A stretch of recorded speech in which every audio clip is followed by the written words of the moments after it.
certificate mula sa immigration authorities ng Netherlands, hindi siya matuloy sa kanyang lipad dahil sa abiso umano ng kanyang mga doktor na siya ay not fit to fly. Itinahan din ito na sumailalim siya sa major surgery noong nakaraang buwan at sa minor operation noong Lunes.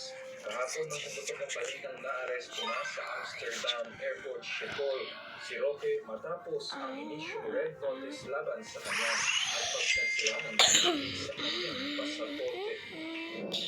Nagalok ang Department of Justice o DOJ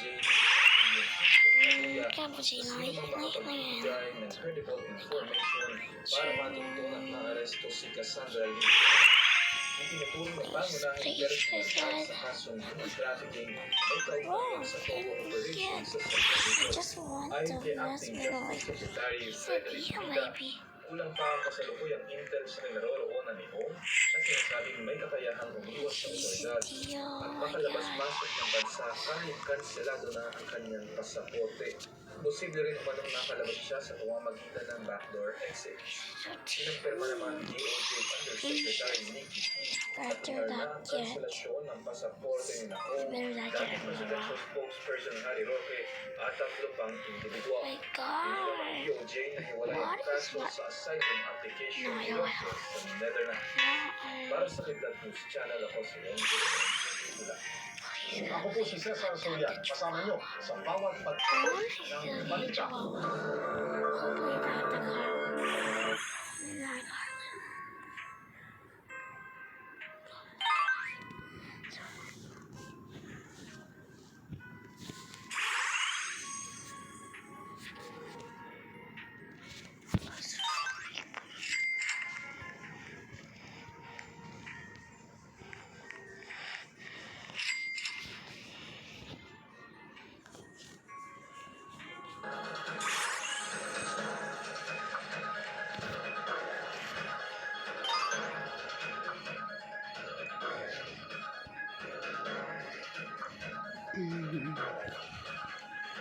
Leo, share sa itong Facebook Live karon. Ikaw mas mismo sa iyong kamay sa press ng Mayo Tico City. Dito sa Ulang Pamay Armado, si Kapitan Oscar Tutong Putol Jr. Samta nag-live broadcast sa iyang Facebook Martes sa gabi, Nobyembre 25, 2025. Come on. Serious? Come on. Madugog sa video na nangayip ko ang itamang ang imposible si Bukol. Nauyada?